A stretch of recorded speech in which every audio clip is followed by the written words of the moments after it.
Hi hello welcome to my YouTube channel Keerthana K3F. Hi, ಇವತ್ತು ನಾವೆಲ್ಲರೂ ಕೂಡ ನಮ್ಮ ಫ್ಯಾಮಿಲಿ ಸಮೇತ ಅಂದರೆ ಓನ್ಲಿ ಫಾರ್ ಲೇಡೀಸ್ ಮಾತ್ರ ಹಿಮಗೋಪಾಲ ಸ್ವಾಮಿ ಬೆಟ್ಟಕ್ಕೆ ಹೋಗ್ತಾ ಇದ್ದೀವಿ. ನಾನು, ನಮ್ಮ ಅಕ್ಕನ ಮಗಳು ಮತ್ತು ನಮ್ಮ ಅಕ್ಕನ ಮಗ, ನನ್ನ ಮಗಳು ಮತ್ತು ನಮ್ಮಮ್ಮ ಮತ್ತು ನಮ್ಮ ಅಕ್ಕ, ಇಷ್ಟು ಜನ ಕೂಡ ನಾವು ಹಿಮಗೋಪಾಲ ಸ್ವಾಮಿ ಬೆಟ್ಟಕ್ಕೆ ಹೋಗಬೇಕು ಅಂತ ಅಂದ್ಬಿಟ್ಟು ತುಂಬ ವರ್ಷ ಆಗಿತ್ತು ನೋಡಿ ಹೋಗಬೇಕು ಅಂತ ಹೋಗ್ತಾ ಇದ್ದೀವಿ. ನಂಜನಗೂಡಲ್ಲೇ ನಾವು ವಿಡಿಯೋ ಮಾಡ್ಕೋಬೇಕಿತ್ತು, ಬಟ್ ಟೈಮ್ ಸಿಗಲಿಲ್ಲ. ಅದರಿಂದ ಗುಂಡ್ಲುಪೇಟೆ ಬಸ್ಸಲ್ಲಿ ಕೂತಿದಾಗ ವಿಡಿಯೋ ಮಾಡ್ಕೊಂಡಿದ್ವಿ. ಅದಕ್ಕೋಸ್ಕರ ನೆಕ್ಸ್ಟ್ ಅದಾದಮೇಲೆ ಹಿಮಗೋಪಾಲ ಸ್ವಾಮಿ ಬೆಟ್ಟದ ಬಸ್ಸು ರೆಡಿಯಾಗಿ ನಿಂತಿತ್ತು ನೋಡಿ. ಆಲ್ಮೋಸ್ಟ್ ನಾವು ಹಿಮಗೋಪಾಲ ಸ್ವಾಮಿ ಬೆಟ್ಟಕ್ಕೆ ಹೋಗೋ ರೋಡ್ಗೆ ಬಂದಾಯಿತು.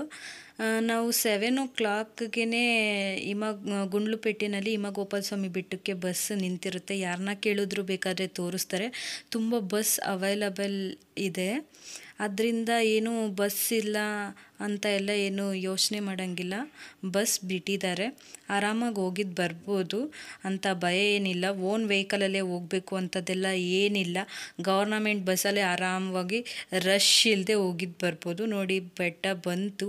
ಅದು ಅಲ್ಲದೆ ನಾವು ಬೆಳಿಗ್ಗೆ ತಿಂಡಿನೂ ಕೂಡ ತಿಂದಿಲ್ಲ, ಇಲ್ಲೆಲ್ಲಾದರೂ ತಿನ್ಕೊಳ್ಳೋಣ ಅಂದ್ಬಿಟ್ಟು. ಬಟ್ ಅಲ್ಲಿ ನೋಡಿದ್ರೆ ತುಂಬ ಕ್ಯೂ ಇತ್ತು. ನೆಕ್ಸ್ಟ್ ಅದೇ ಅಲ್ಲದೆ ಓನ್ ವೆಹಿಕಲಲ್ಲಿ ಯಾರು ಬರ್ತಾರೋ ಅವರೆಲ್ಲ ನೋಡಿ ಇಲ್ಲಿ ಕೆಳಗಡೆನೇ ಪಾರ್ಕ್ ಮಾಡಿಬಿಟ್ಟು ಲೈನಲ್ಲಿ ನಿಂತ್ಕೋಬೇಕು ಟಿಕೆಟ್ ತೊಗೊಳೋದಕ್ಕೆ. ಒಬ್ಬೊಬ್ರಿಗೆ ಇಷ್ಟು ಅಂತ ಟಿಕೆಟ್ ಇದೆ, ಟಿಕೆಟ್ ತೊಗೊಳ್ಬೇಕು. ಓನ್ ವೆಹಿಕಲಲ್ಲಿ ಬಂದರೂ ಇಲ್ಲೇ ನಿಂತ್ಕೋಬೇಕು. ಅದಕ್ಕಿಂತ ಗೌರ್ನಮೆಂಟ್ ಬಸ್ಸಲ್ಲಿ ಬಂದು ಆರಾಮಾಗಿ ಇಳಿದ್ಬಿಟ್ಟು ನಾವು ಕ್ಯೂವಲ್ಲಿ ನಿಂತ್ಕೊಂಡು ಟಿಕೆಟ್ ತೊಗೊಂಡು ಹೋಗಿ ಅಲ್ಲಿ ಬಸ್ನ ಹತ್ಬೋದು. ಓನ್ ವೆಹಿಕಲಲ್ಲಿ ಬರೋದಕ್ಕಿಂತ ಗೌರ್ನಮೆಂಟ್ ಬಸ್ಸೇ ಓಕೆ. ನಾವು ನೋಡಿ ಕ್ಯೂ ನೋಡಿ ಎಷ್ಟು ನಿಂತಿದೆ ಅಂದರೆ, ನಾವು ಬೆಳಿಗ್ಗೆ 7 ಗಂಟೆ ಗುಂಡ್ಲುಪೇಟೆ ಬಿಟ್ಟಿದ್ದು, ನಾವು ಬರೋ ತನಕ ಒಂದು ಅರ್ಧ ಗಂಟೆ ಆಗಿತ್ತು ಅಷ್ಟೇ. ಅಷ್ಟು ಬೇಗ ತುಂಬ ರಶ್ ಇತ್ತು. ಅಲ್ಲಿ ತನಕ ಒಂದೆರಡು ಫೋಟೋ ಕ್ಲಿಕ್ ಮಾಡ್ಕೊಳ್ಳೋಣ ಅಂತ ನಮ್ಮ ಅಕ್ಕನ ಮಗಳು ಫೋಟೋ ತೆಗೆಸ್ಕೊಂಡ್ರು. ಮತ್ತು ನಾನು ನಮ್ಮಮ್ಮ ಕೂಡ ಫೋಟೋ ತೆಗೆಸ್ಕೊಂಡು ಟಿಕೆಟ್ ತೊಗೊಂಡಿದ್ವಿ.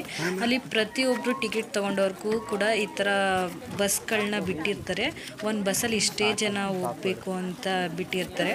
ಅಲ್ಲಿ ಬಸ್ ಹತ್ಕೊಂಡು ಬೆಟ್ಟದ ತನಕ ಬಸ್ಸಲ್ಲೇ ಕರ್ಕೊಂಡೋಗಿಬಿಡ್ತಾರೆ. ಪ್ಲ್ಯಾಸ್ಟಿಕ್ ಏನು ಯೂಸ್ ಮಾಡೋ ಆಗಿಲ್ಲ. ಬಿಸ್ಕೆಟ್ ಕವರ್ಸ್, ವಾಟರ್ ಬಾಟಲ್, ಪ್ಲ್ಯಾಸ್ಟಿಕ್ದು ಏನೂ ಕೂಡ ತೊಗೊಂಡೋಗೋ ಆಗಿಲ್ಲ. ಯೂಸ್ ಆ್ಯಂಡ್ ಥ್ರೋ, ಯಾಕೆಂದರೆ ಅಲ್ಲೆಲ್ಲ ಬಿಸಾಕಬಾರ್ದು, ಪ್ರಾಣಿಗಳಿಗೆ ಇದಾಗುತ್ತೆ ಅನ್ನೋದಕ್ಕೋಸ್ಕರ. ನೋಡಿ ಬಸ್ಸಲ್ಲಿ ಎಷ್ಟು ಚೆನ್ನಾಗಿದೆ ವ್ಯೂಸ್ ತೋರಿಸ್ತಾ ಇದ್ದೀನಲ್ಲ. ಬೆಟ್ಟದ ಮೇಲ್ಗಡೆ ಹೋಗ್ಬೇಕಾದ್ರೆ ತುಂಬ ಚೆನ್ನಾಗಿರುತ್ತೆ. ಮೊದಲೆಲ್ಲ ಓನ್ ವೆಹಿಕಲ್ಸ್ನೇ ಬಿಡ್ತಾಯಿದ್ರು, ಬಟ್ ಯಾವಾಗ ಜನ ಹೋಗೋದಕ್ಕಿಂತ ಹೆಚ್ಚಾಗಿ ಮಧ್ಯದಲ್ಲಿ ಸ್ಟಾಪ್ ಮಾಡಿ ಸೆಲ್ಫಿಗೋಸ್ಕರ ಅಲ್ಲಿ ತುಂಬಾ ಬಸ್ಗಳು ಓಡಾಡೋಕ್ಕಾಗ್ತಾ ಇರಲಿಲ್ಲ. ಅದಕ್ಕೋಸ್ಕರ ಓನ್ ವೆಹಿಕಲ್ನ ಸ್ಟಾಪ್ ಮಾಡಿದ್ದಾರೆ. ಅದರಿಂದ ಮತ್ತು ನಾವು ದೇವಸ್ಥಾನಕ್ಕೆ ರೀಚ್ ಆದ್ವಿ ನೋಡಿ. ನಿಲ್ಲಿಸ್ಬಿಟ್ಟು ಬಸ್ಸು ಹೋಗ್ತಾ ಇರುತ್ತೆ, ಬರ್ತಾನೆ ಇರುತ್ತೆ ಅದೇ ಥರ ಬಸ್ಸು. 3 ಬಸ್ ಬಿಟ್ಟಿದ್ದಾರೆ ಹೋಗೋದಕ್ಕೆ ಬರೋದಕ್ಕೆ ಅಂತ. ಆರಾಮಾಗಿ ಹೋಗ್ಬೋದು ನೋಡಿ. ಹಿಮಗೋಪಾಲ ಸ್ವಾಮಿ ಬೆಟ್ಟ ಬಂತು. ಇಲ್ಲಿ ಏನಪ್ಪ ವಿಶೇಷತೆ ಅಂದರೆ, ಬೇಸಿಗೆಗಾಲಾಗಲಿ ಚಳಿಗಾಲಾಗಲಿ ಮಳೆಗಾಲ ಆಗಲಿ ಯಾವಾಗಲೂ ಕೂಡ ಇಲ್ಲಿ ದೇವ್ರ ತಲೆಭಾಗದಲ್ಲಿ ಯಾವಾಗಲೂ ಕೂಡ ಹಿಮ ಇದ್ದೇ ಇರುತ್ತೆ. ಅದಕ್ಕೋಸ್ಕರ ಇದಕ್ಕೆ ಹಿಮಗೋಪಾಲ ಸ್ವಾಮಿ ಬೆಟ್ಟ ಅಂತ ಕರೀತಾರೆ. ಇಲ್ಲಿ ಕೃಷ್ಣಂದು ದೇವರಿರೋದು ವಿಗ್ರಹ. ತುಂಬ ಚೆನ್ನಾಗಿದೆ ದೇವಸ್ಥಾನ ನೋಡಿ. ಆಗಲೇ ತುಂಬಾ ಕ್ಯೂ ಇದ್ದಾರೆ. ಹೋಗಿ ನಿಂತ್ಕೊಂಡ್ವಿ. ಮತ್ತು ನಾವೇನೋ ತಿಂಡಿನೂ ಕೂಡ ತಿಂದಿರಲಿಲ್ಲ. ಅಲ್ಲೇ ದೇವ್ರ ದರ್ಶನ ಮುಗಿಸಿ ತಿಂಡಿ ಕೊಟ್ಟಿದ್ದರು. ನೆಕ್ಸ್ಟ್ ಮಧ್ಯಾಹ್ನ ಬರೋರ್ಗೂ ಕೂಡ ಅಲ್ಲೇ ಊಟ ಕೂಡ ಇರುತ್ತೆ. ಊಟ ಮಾಡಿಕೊಂಡು ನಾನು ನಮ್ಮ ಅಕ್ಕ ಒಂದು ಸೆಲ್ಫಿ ತೊಗೊಂಡು ವಾಪಸ್ ಬರುವಾಗ ವಿಡಿಯೋ ಮಾಡಿಲ್ಲ. ಯಾಕೆ ಅಂದರೆ ತಿಂದಿದ್ವಲ್ಲ, ನಮಗೂ ಬಿಸಿಲಿಗೆ ಅದಕ್ಕೂ ಸುಸ್ತಾಗಿತ್ತು, ಮಲಗಿಬಿಟ್ಟಿದ್ವಿ. ಇದು ನೈಟ್ ನಾವು ನಂಜನಗೂಡಿಂದ ಮೈಸೂರಿಗೆ ಬರ್ತಾ ಇರೋದು. Thank you for watching. Good night, bye.